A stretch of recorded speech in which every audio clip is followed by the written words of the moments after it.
사도 바울은 그 17절에 어찌 보면 고린도 교회에 대해서 진짜 하고 싶은 말, 그 전도자들이 진짜 하고 싶은 말이 있죠. 그 말을 이제 사도 바울이 한 겁니다. 교회 안에 문제 없는 교회가 있을까요? 문제 없는 교회는 없습니다. 다 문제가 있습니다. 왜냐하면 개인이 다 문제가 있으니까요. 문제 없는 개인은 사실 무덤 속에 가 있는 시체뿐이지, 우리가 살아있다면 이 마귀라는 이 존재가, 이 사단이라는 이놈이 항상 문제를 만들거든요. 그렇기 때문에 우리 주위에는 문제가 있을 수밖에 없습니다. 우리가 살아있다는 증거죠. 그러나 그 문제를 어떻게 보느냐, 문제를 어떻게 보느냐가 우리가 이렇게 가장 중요합니다. 문제를 어떻게 보느냐, 본다 했어요. 어떻게 보느냐가 중요한 거죠. 그래서 오늘의 큰 이제 메시지 흐름은 문제를 어떻게 보느냐, 우리가 눈이 어떤가, 어떻게 보는가를 조금 같이 생각해보고 같이 나눠보려고 합니다. 그래서 이 사도 바울이 진짜 하고 싶은 고린도 교회 뭐 이런 문제 저런 문제, 뭐 파가 나뉘었다, 뭐 저 뒤에 보면 뭐 은사 때문에 뭐 이게 여러 가지 문제가 생겼다, 뭐 여러 가지 문제가 나와요. 교회에 많은 문제가 있습니다. 워낙 이 동네가 뭐 어디나 다 뭐 이제 사단 역사하고 귀신 역사하지만, 특별하게 이제 귀신들이 사단이 더 역사하는 우상 지역이에요. 우상 지역. 우상 아주 심각하게 불신자들 100% 다 사단에게 속고 있잖아요. 사단의 종이잖아요. 근데 특별하게 사단에게 속는 개인과 가정이 있습니다. 우상을 많이 만들었던가, 우상을 많이 본격적으로 섬겼던가, 이런 가정들이, 이런 가문들이 대대적으로 이상한 영적인 문제가 심각한 경우가 많아요. 근데 걱정할 필요는 없죠. 우리가 예수 믿으면 그런 모든 저주는 다 끝. 그 정도로 복음은 능력이 있습니다. 그래서 뭐 이런 말을 우리가 예전에 또 했죠. 내가 첫 때 믿으니까 좀 이렇게 막 뭐 좀 어렵다. 근데 그거 진짜 생각해 보면 사실 안 맞는 말입니다. 그죠? 왜냐하면 첫 때라서 복음의 능력이 조금 역사해서 힘듭니까? 그건 아니거든. 당신 교회 나가서 이렇게 힘든 거다. 절대 그런 거 없습니다. 우리가 정확한 복음을 알면 흑암 세력은 무너지게 돼 있습니다.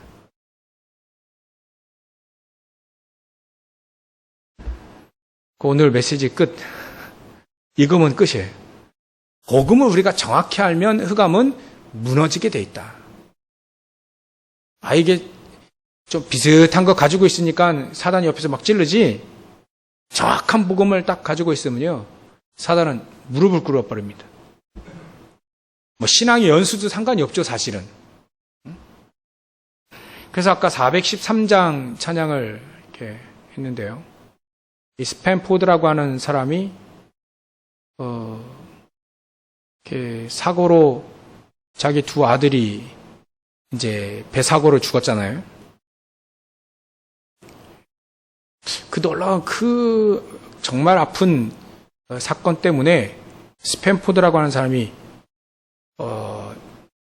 희미했던 복음이, 그냥 복음 가지고 신앙생활을 했던 사람이 오직의 복음을 깨닫는 그런 계기가 됐어요. 전에는 내 삶이 순탄하여 평안하게 간 것 같은데 교회 다니고 봉사하고 헌신하고 그랬는데 예기치 않은 커다란 어려움이 왔단 말이에요. 그것 때문에 이 스탠포드라고 하는 사람이 정말 복음 앞에 섰죠. 복음의 능력 앞에 섰다. 정확한 복음을 깨달았습니다. 얼마만큼 정확한 복음을 깨달았냐. 그 아들을 먼저 하늘나라 갔으니까 그 아들을 보내놓고 찬양 가사를 썼어요. 신앙을 고백했습니다. 그 정도면 정확한 복음이죠. 슬픔에 비관하고 슬픔에 하나님을 원망하고 그래야 될 건데 하나님의 사람은 그런 일이 있든 없든 개인에 다 다르잖아요. 스탠포드라는 사람이 진짜 복음을 깨달은 거예요. 가슴 아픈 사건이지만 구약에는 욥 같은 경우에도 심한 사단이 막 시험을 걸어버렸잖아요. 예전에는 구약에는 시험을 걸었잖아요. 사단이 신약에 와서 그리스도가 모든 문제 끝 해놨기 때문에 실질적으로 오셔서 끝내놓으셨기 때문에 사단의 권세를 박살내셨기 때문에 이제 시험을 못 걸죠. 사단이 우리를 정죄를 못 합니다, 이제. 근데 예전엔 시험을 했단 말이에요. 그것도 하나님의 허락하에. 이 욥이 시험을 마치거나 이 시험을 이렇게 통과하는 중에 몸이 만약에 많이 이제 부서진 겁니다. 병들어서. 그러나 병든 몸을 생각한 게 아니에요. 내 몸은 병들어 있지만 내가 하나님을 뵐 때에는 이 병든 몸이 아니다는 거예요. 그렇게 말할 정도로 복음을 누렸다니까요. 이 병든 몸으로도 하나님 앞에 갈 수 있지만 진짜 하나님을 배울 때는 이 병든 몸이 아니다.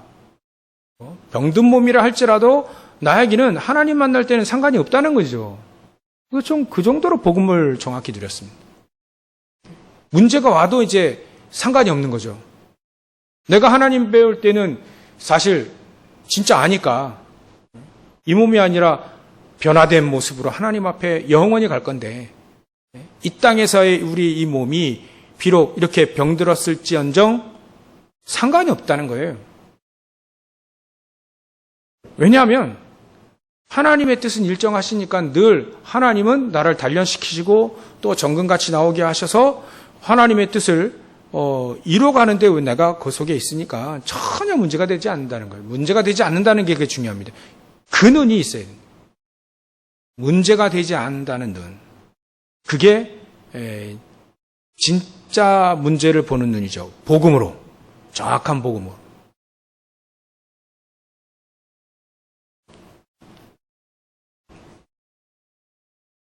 그래서 우리가 정확한 복음을 가지고 보면 복음의 눈으로 보면 문제가 달리 보여줘야 됩니다. 그죠?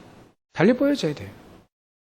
문제 속에 복음이 보이고 오히려 문제 속에 은혜가 보이고 문제 속에 복음의 능력이 보이고 문제 속에 하나님이 보좌의 축복과 시군간 초라한 축복과 237의 능력과 성삼위 하나님께서 오력으로 역사하시는 것과 내 그 문제 속에 나에게 하나님의 일정한 뜻이 나를 회복시키고 237을 복음하는 그 일정한 뜻이 그 문제 속에 나를 단련했을 뿐이에요. 또 그 문제 속에 하나님의 계획이 하나님의 뜻이 이루어졌을 뿐이다. 거기에 내가 이렇게든 사용하든 저렇게든 사용하든 사용받고 있다는 거예요. 그 여정 속에 내가 있다는 거죠. 그게 보일 때에는 정확한 복음을 가지고 있는 겁니다. 일단 정확한 복음을 갖고 있어야 돼요. 그래야 그 정확한 복음을 가지고 모든 것을 정확히 볼 수 있는 거죠. 정확히 볼 수 있다는 말은 하나님의 계획을 찾아낼 수 있다는 거예요. 그게 정확히 보는 겁니다. 문제 왔을 때, 갈등 왔을 때, 위기 왔을 때 그걸 정확히 보는 겁니다. 그러면 봤다면 어떻게 되죠? 끝난 겁니다. 그것을 응답받은 거죠. 옛날에 이렇게 얘기했습니다. 너 꿈이 뭐냐? 그러면 내가 뭐 하고 싶은 거 뭐냐? 이런 식으로 이제 꿈 얘기를 했어요. 그죠? 너 꿈이 뭐냐? 아, 나 대통령이야. 막. 지금은 대통령 별로 매력이 없어요. 어떻게 될지,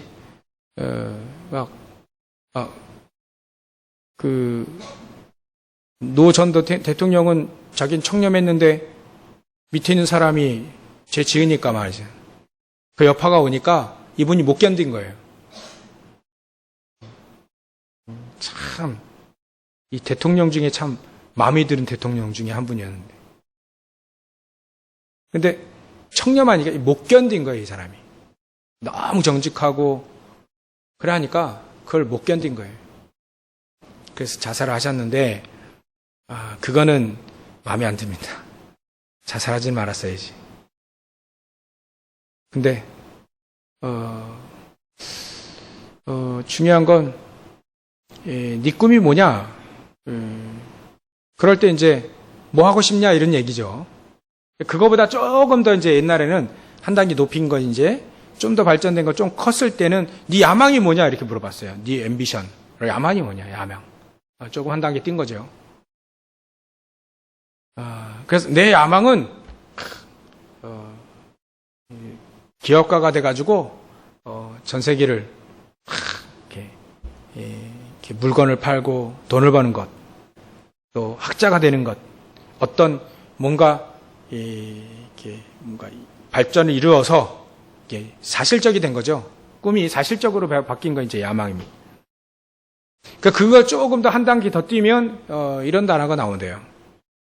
비전이라는 단어가 나옵니다. 비전.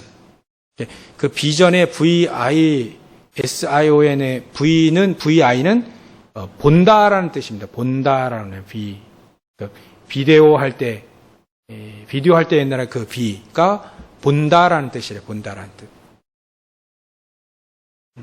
그래서 우리가 비전을 네 비전이 뭐냐 이러면 이제 진짜 성인이 돼서 이제 막 얘기하는 거죠. 네 비전이 뭐냐.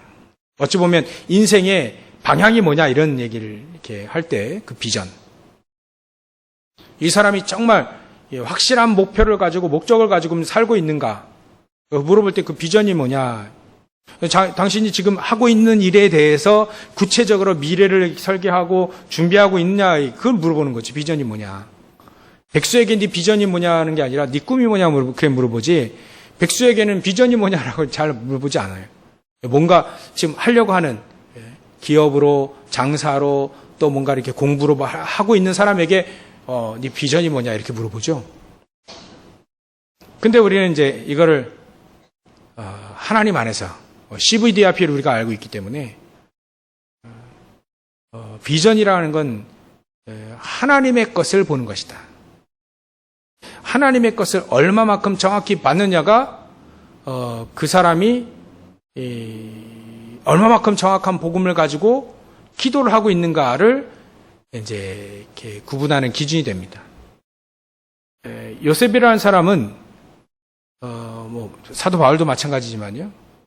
요셉이라는 사람이 이 비전이 있었죠. 무슨 비전이 있었냐면 하나님의 것을 본 겁니다. 하나님의 것을 봤는데 그게 꿈에 나타났을 뿐이에요. 하나님의 것을 봤습니다. 봤어요. 뭔가 봤으니까 이 사람이 흔들리지 않았죠. 노예로 갔을 때에도 억울하게 종신형과 같은 그런 감옥에 들어가도 흔들리지 않았던 건 뭐냐면 뭔가를 본 겁니다. 이 사람이. 그것도 미래에 될 일을 본 게 아니라 하나님의 것을 본 겁니다. 하나님의 계획을 본 거예요. 그래서 하나님의 계획을 본 사람은 사도 바울도 마찬가지입니다.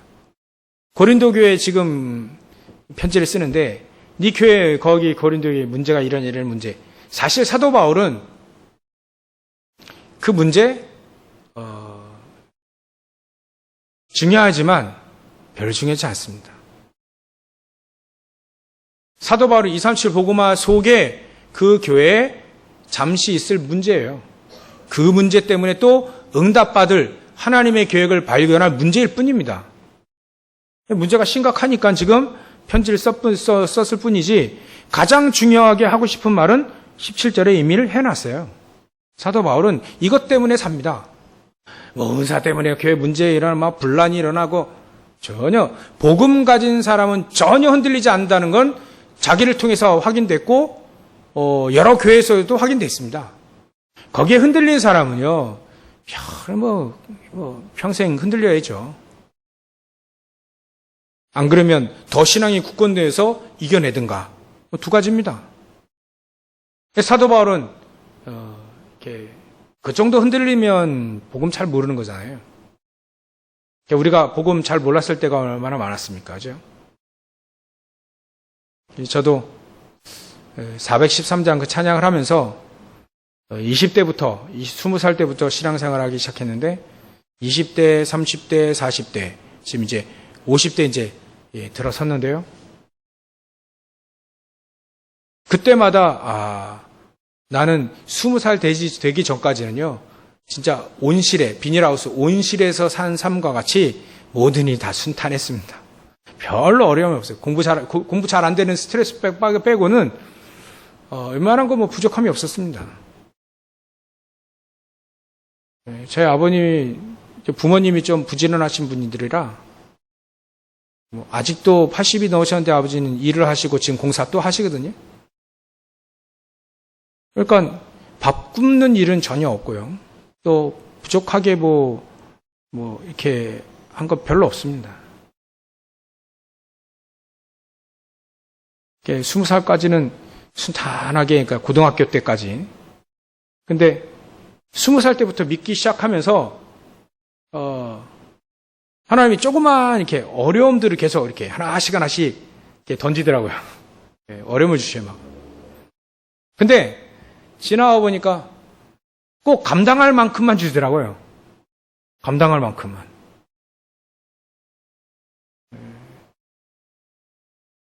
그러니까 20대에는 이제 어려움이 시작되는 시기.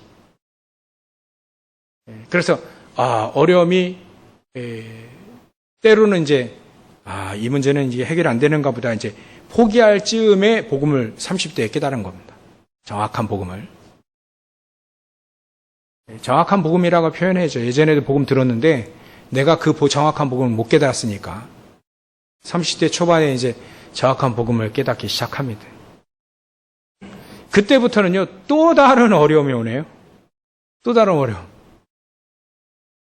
이 교역자라고 하는 이상하게 뭔가 이렇게 이상한 어려움이 아닌데 어려움 같은 뭔가 와요, 또 이제. 그게 30대, 40대까지 오기 시작합니다.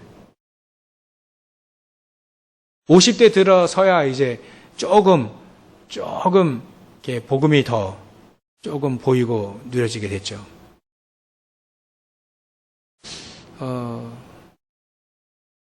그러니까 하나님은 우리를 정확한 복음을 깨닫기 위해서 반드시 우리에게 어려움도 주고 또 문제도 주고 또 위기도 주고 갈등도 주고 다 줍니다. 요셉에게도 문제 많이 줬잖아요. 노예로 끌려가는 어려움 줬잖아요. 누명 써가지고 종신형과 같은 감옥에 집어 넣었잖아요. 그 어려움. 그런 게 있었어요. 모세도 마찬가지로 어려움이 있었죠. 살인죄를 짓고 미디안 광야에서 이제 사는 겁니다. 40년 동안. 사도 바울도 예수 믿고 난 다음부터 본격적인 어려움이 와버렸습니다. 그 전에는 그냥 순탄하게 잘 산 거죠. 하나님 열심히 믿고 율법 잘 지키며 바리새인으로 열심히 잘 살았습니다. 근데 예수 믿고 난 다음부터 다른 어려움이 생기네요. 다른 어려움. 근데 그 어려움이 하나님의 계획을 이루는 중요한 어려움이 된 겁니다. 그래서 사실은 어려움이 우리가 정확한 복음을 가지고 있다면 그 어려움은 어려움으로만 끝나는 게 아니고 그 어려움 때문에 우리가 무너지는 것으로 끝나는 게 아니고 하나님의 계획을 이미 본 정확한 복음 가지고 있는 사람은 그 어려움 통해서 하나님의 계획을 이룬다. 하나님의 뜻을 이룬다. 복음이 증거되어지고 현장을 정복하는 데 쓰임받게 되는 가장 중요한 것들이 된다는 겁니다. 그래서 사도 바울은요, 이 고린도 교회의 이런 문제 있지만, 결국은 하고 싶은 말은 17절 이거예요. 그리스도께서 나를 보내심은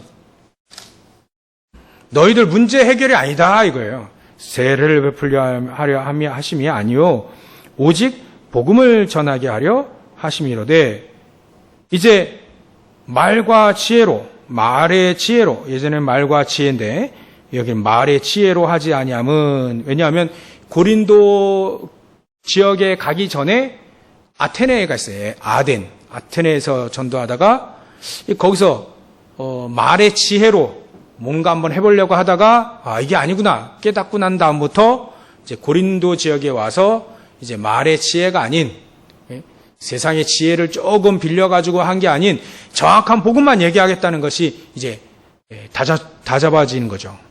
그래서 이런 말을 씁니다. 고린도교에서는 특별히 이런 말을 많이 써요.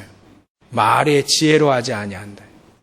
말의 지혜로 하지 아니함은, 왜냐하면 말의 지혜로 내가 살살 꼬시면요, 여러분들 전도할 때도 마찬가지입니다. 꼬시면요, 언젠간 이 사람은 한계가 드러나요. 꼬실 필요 없습니다. 전도는 꼬시는 게 아니에요. 복음을 던져주면 받을 사람은 싹 받잖아요. 안 받을 사람은요, 그 사람 꼬시는 나중에 이렇게 간다니까요. 나중에 한계가 와가지고 그만둬 버립니다. 꼬셔놨기 때문에. 꼬시는 게 아니에요. 그래서 사도 바울이 얘기하는 겁니다. 내가 말로 꼬셨다면 그리스도의 십자가의 그거 헛되게 만든 거 아니냐. 그런 인본주의 쓰지 않고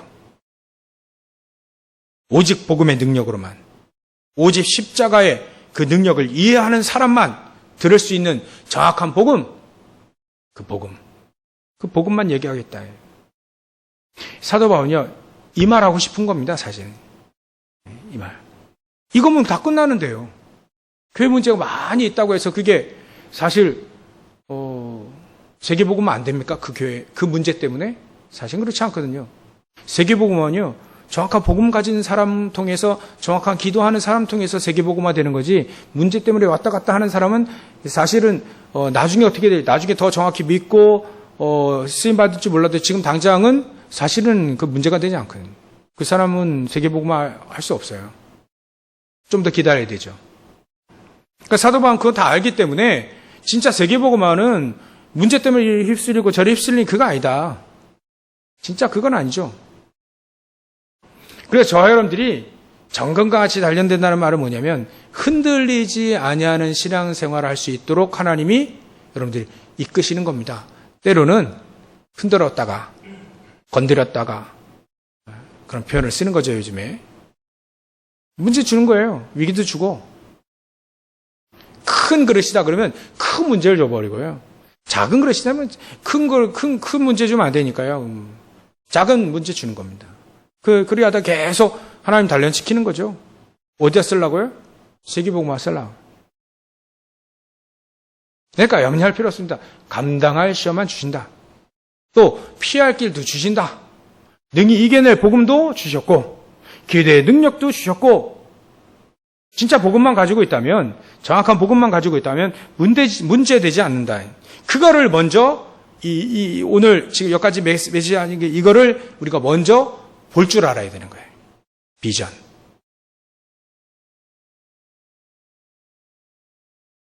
그걸 먼저 봤다면 되는 겁니다.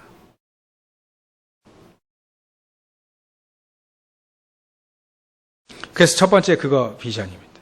우리가 뭘 받느냐가 중요합니다. 뭘 받냐. 내 야망을 이루는 걸 봤다. 아직 좀 멀었어요. 내 꿈을 그래, 내 꿈을 실현시키는 게 내 삶이 아니야. 내가, 공부하고, 내가 일을 하고 하는 게 내 꿈을 실현시키는 거 아니야. 조금 더 가야 돼. 조금 더 이제 단련돼야 돼. 그거 가지고는 안 돼요. 하나님이 무엇을 하기를 원하시느냐가 보여져야 되는 거죠. 나에게. 하나님은 무엇을 하기를 원하시느냐. 하나님의 일을 하려 하나님의 계획 속에 가는데 나를 통해서 하나님은 무엇을 하기를 원하시니까 그게 보여져야 되는 거죠. 그게 보여져야 되는 겁니다.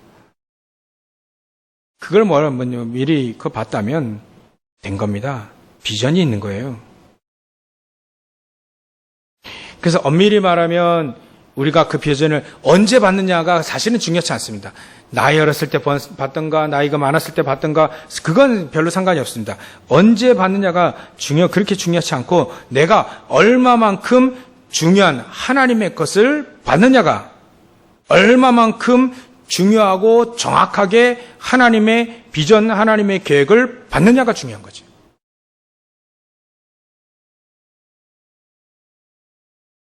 요거의 전제가 정확한 복음을 가지고 정확한 기도하고 있으면 본다. 두 번째로 우리가 생각했거든요. 진짜 하나님은 우리에게 그렇게 비전을 보게 만드셔서 하나님이 세계복음화 하기 위해서 237복음화 하기 위해서 예수님이 늘 얘기하신 것도 237복음화 땅끝까지 제자 삼으라 늘 그게 이제 하나님이 이제 예수님이 늘 얘기하셨던 그거를 하기 위해서 우리의 가기뿌리 체질이 있기 때문에 일단 두 번째 우리가 치유 좀 받아야 된다는 거예요. 치유는 내 안에 심겨 놓으신 것이 회복되는 거 힘을 얻는 겁니다. 치유라는 건 우리 안에 하나님의 형상 우리 안에 심어졌잖아요. 그 하나님의 형상이 사실 우리의 지식에까지 새롭게 되어지는 축복도 있다 했죠. 골로새 3장 10절에 말씀드렸잖아요. 그러니까 우리에게 심겨 놓으신 하나님의 형상 이게 회복되고 힘을 얻고 이러는 거예요. 그래서 얼마만큼 힘을 얻냐? 창세기 1장 27절에 하나님의 형상으로 만들어진 우리는 28절 정복하고 다스리는 축복 우리에게 이미 줬습니다. 그게 회복되어질 거예요. 그게 회복되어지는 정도로 우리 하나님의 형상이 회복이 되어진 겁니다. 그 생기를 2장 7절에 창세기 2장 7절에 생기를 확 집어넣고 하나님은 일을 하시려고요. 그 생기를 집어넣으신 겁니다. 이거는 우리 인간의 힘이 아닌 거죠. 하나님의 것입니다. 하나님의 영, 하나님의 능력인 거예요. 이거로만 될 수 있으니까. 그렇죠? 이거로만 되니까. 하나님은 생기를 집어넣으신 겁니다. 하나님의 일을 하나님께서 우리를 통해서 하시려고 생기를 집어넣으신 거예요. 생명이 된 거죠. 우리 영적인 상태가 바뀌는 겁니다. 그래서 여러분들 영적인 상태가 막 바뀌는 쪽으로 계속해서 우리가 치유받는 겁니다. 우리 안에 그걸 심어 놓으셨다니까요. 그죠? 우리 안에 모든 축복을 다 심어 넣어줬습니다. 에덴 동산의 축복. 그 안에서 주신 모든 축복 다 줬는데 이걸 다시 회복하면 되는 거죠. 그러니까 치유하라. 치유받아라. 그래서 요즘에 계속 이렇게 메시지 나오는 게 우리의 문제는요. 사실 이 손가락 문제가 아니라 진짜 문제는 뇌 문제입니다. 영혼이 여기 담겨져 있으니까 이게 문제예요. 그래서 우리 이 뇌를 살리는 명상하고 막 이런 거 말고 그건 진짜 뇌를 살린 게 아니죠. 뇌 살아서 역사 뭔가 이렇게 좀 성과를 일어나도 영혼은 살아나지 않습니다. 명상 가지고는. 초능력 이런 거 가지고 영혼은 살아나지 않아요. 우리 안에 주신 형상은 살아나지 않습니다. 생기가 막 역사하지 않아요. 그래서 우리 뇌, 우리의 영혼, 우리의 형상 살아나기 위해서는요. 묵상입니다. 묵상. 그래서 긴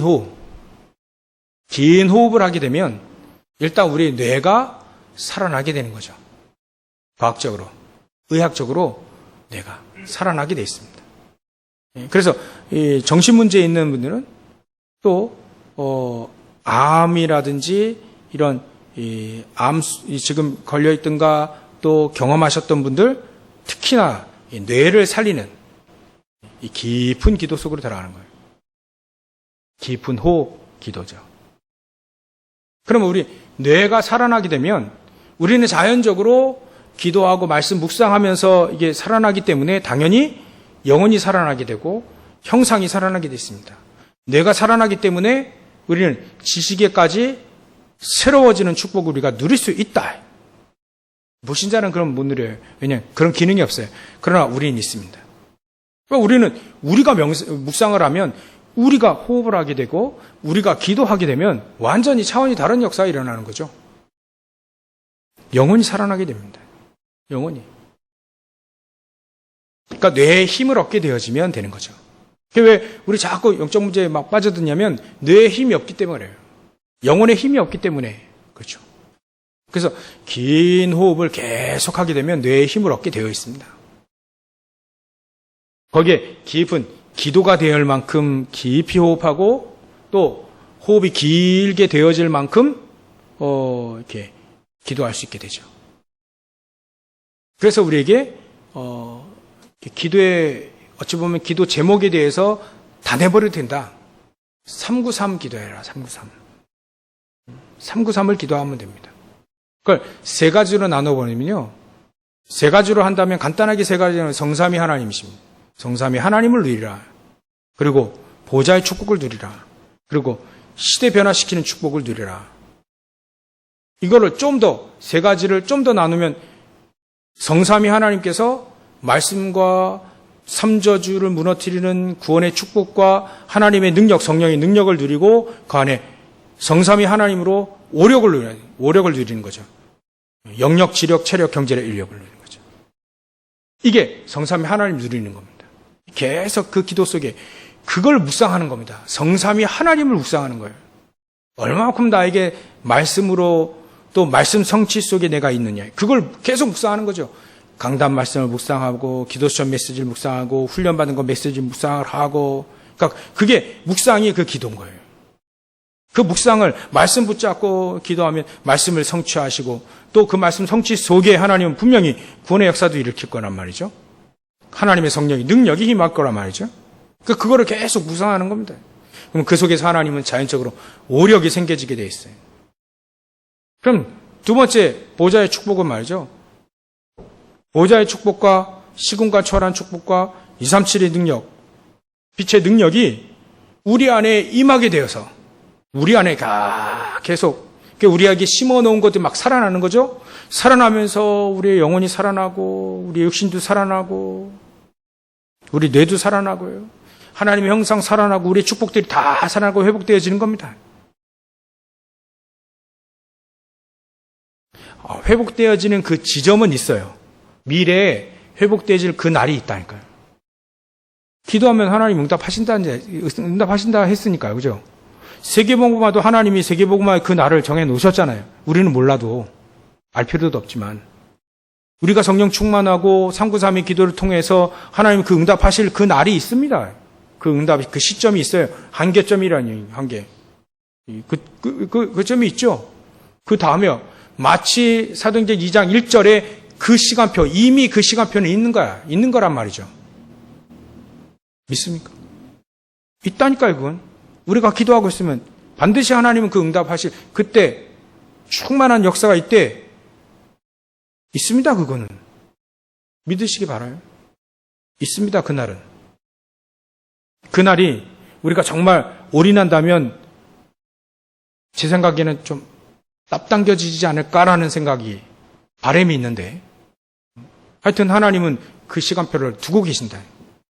우리가 계속해서 기도한다면 그 시간표를 두고 하나님은 계속 회복되어져서 그 능력 가지고 하나님이 원하시는 축복 우리가 전무후무한 나가 되는 거. 전무후무한 우리 교회, 전무후무한 여러분들의 현장과 여러분들의 업 되는 거죠. 그게 보좌의 축복입니다. 이걸 묵상하고 기도하는 거예요. 기도할 때 호흡하면서. 그리고 나머지 세 번째 시대의 축복은 우리가 사실 플랫폼이 되고 안테나가 되고 우리가 파수망대가 되는 거죠. 거기에 여러분들의 교육자, 여러분 중직자, 랩너트 이게 이분들이 연합해서 완네스 되어서 세계복음화 되어지는 겁니다. 이 시대 변화시키는 게 바로 그분들의 만남이죠. 목회자, 중직자, 랩너트. 로마 복음화도 목회자, 중직자, 렘넌트. 그러니까 그거를 계속 기도하고 묵상하고 말씀을 계속 그 속에 묵상하면서 기도하는 거죠. 그 우리가 회복되고 치유되어지게 되어 있습니다. 그제서야 하나님은 우리가 세 번째로는요. 우리가 축복받고 축복 누리고 응답 누릴 그 조건이 된 겁니다. 그 조건이 되어야 돼요. 세상에도요. 공부 성공한 사람들은요. 성공한 조건들을 자꾸 얘기합니다. 그래서 제가 보니까요. 이렇게 하면 성공합니다. 이렇게 하면 돈 잘 법니다. 이렇게 해보세요. 이렇게 해보세요. 요 강의 들어보고 요대로 한번 해보세요. 안타깝게 자기는 얘기하더라고요. 그래서 사람이 안 듣지요. 근데 그대로 하면 되는데. 그대로 하면 됩니다. 돈도 잘 벌어요. 근데 그대로 안 하니까 안 되는 거지. 해본 사람은요. 다 그대로 된다 하지. 된다 하더라고요. 전 그쪽 길을 가본 적이 없어서 모르겠는데 하나님은 하나님의 사람들을 보내서 정말 복음 가지고 정말 기도하고면 분명히 하나님은 그 사람들 통해서 세계복음을 하셨다는 것이 이미 성경에 나온 거 우리가 본 겁니다. 그 조건이 축복과 응답 누릴 조건을 일단은 만들라. 그렇게 해서 만들라. 1번, 2번. 그래서 조건을 만들어라. 계속 조건을. 응답 받을 수밖에 없는 조건. 여러분 만약에 내가 예배를 드려도 되고 안 드려도 된다면 그 사람은 조건이 될 수 있나요? 스스로 한번 여기 계신 분들 세당이 안 되는데 내가 예배를 드려도 되고 안 드려도 되고 헌금 해도 되고 안 해도 되고 그 정도면 하나님 응답하실 그런 조건이 된 겁니까? 안 된 거잖아요. 그죠? 솔직히 얘기하면. 그럼 어떤 조건이 돼야 됩니까? 난 예배 안 드리면 절대 안 된다는 거예요. 난 기도 안 하면 안 된다. 난 하나님의 능력 아니면 안 된다. 내가 어디 있든지 이 예배를 드리고 기도하고 하나님이 아니면 절대 안 돼. 그 사람이 오직이라. 그 사람이 응답받을 수 있는 조건이 되어지기 시작하는 거다. 조건이 되어지는 거죠. 하나님은 그 사람들에게 응답을 주시는 거죠. 조건이 되니까요. 어린아이에게 장난감 칼을 주지 메스와 같은 그런 날카로운 그런 칼을 줍니까? 그건 조건이 안 되거든요. 그럼 안 줍니다. 그래서 일단은 축복 달라 기도하기 전에 응답 달라 기도하기 전에 내가 응답받고 축복 누릴 조건이 되어 있는가 점검해보면 금방 나옵니다. 그죠? 그럼 오늘 여러분들이 드리는 이 예배가 얼마나 소중하고 우리가 드리는 기도가 얼마나 소중하고 얼마나 파워 있고 능력이 있는지 내가 가진 복음이 얼마만큼 능력이 있고 또 강하고 이 복음이 얼마만큼 위대한지를 내가 스스로 알게 되지는 거죠. 그 얼마만큼 아느냐에 따라서 그게 조건이 된 겁니다. 그럼 그 사람들에게 문제가 왔다 어떻게 됩니까? 그냥 웃지요 하지요. 그냥 웃지요. 문제 와도 그냥 웃지. 이런 신앙의 누림, 복음의 누림까지 다 누리시길 주의 이름으로 축원합니다. 저도 마찬가지로. 제가 그렇게 되고 싶거든요. 여지껏 너무 많이 흔들렸어요. 시간을 많이 보냈습니다. 제 성격상 남이 피해 주는 거 별로 좋아하지 않고 싫어하고.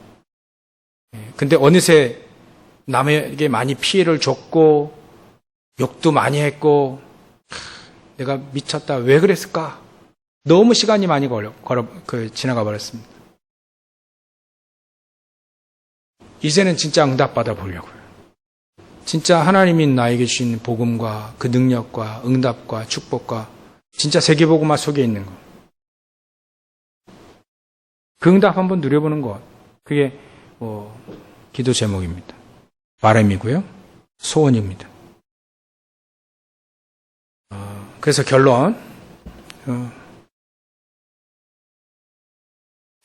결론은요. 여기 보면